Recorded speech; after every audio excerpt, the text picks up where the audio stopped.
Hi, this is my response for Theater 2100, the play Everybody.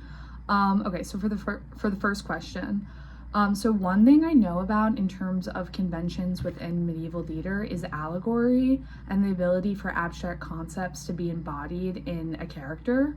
Throughout the play, this is truly shown. Each character represents an element of life, such as understanding and time, which helps guide the central theme of death and the fate of the human soul. For what Jacob Jenkins did, he did make changes to make the play more contemporary, and I think he did this because it allows the audience to see what everybody is experiencing as relevant to them and to allow them to ask questions like, what is the meaning of life and what does one do when it ends?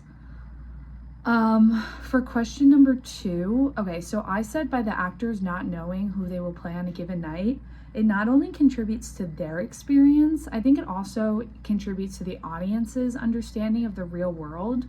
No one knows when they're going to be greeted by death, nor if they will have anyone to accompany them with on their journey, and I feel like this play definitely highlights that. So something that I thought was interesting, and I didn't do much research on, I just did like a greater analysis, but I wondered why towards the end of the play, strength, beauty, mind, and senses leave everybody, because they made it clear like literally right before that they would stick with them, and I not only was like kind of heartbroken by this because I was like, oh, like he really doesn't have anything. I was also confused because I was like, they just made it clear right before this that they were going to be with him. But I realize now that at the time of death, you're literally left with nothing. Even the elements that you think are truly yours, like that are literally attached to you, and like your mind is like yours. Like it's not something that you can take with you, like a person or an item. It's like yours, and you think that you have that with you when you die.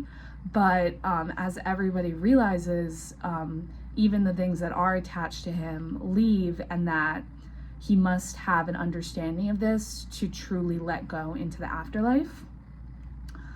For question number 4, I think everybody says that while death awaits us all, and at some point in our lives, we're going to lose everything we have. I think it's important to take every day to the fullest and build our own identities around the ones we love and the decisions we make. While we never know when death is going to knock on our door, obviously, it is unnecessarily to wait for its arrival, and instead we should use like our power of choice to live the life that we want to live, because we do have that. Like every single day we wake up and we make a decision, and that is what contributes to like how we view ourselves and how our lives continue, and we have the power of that.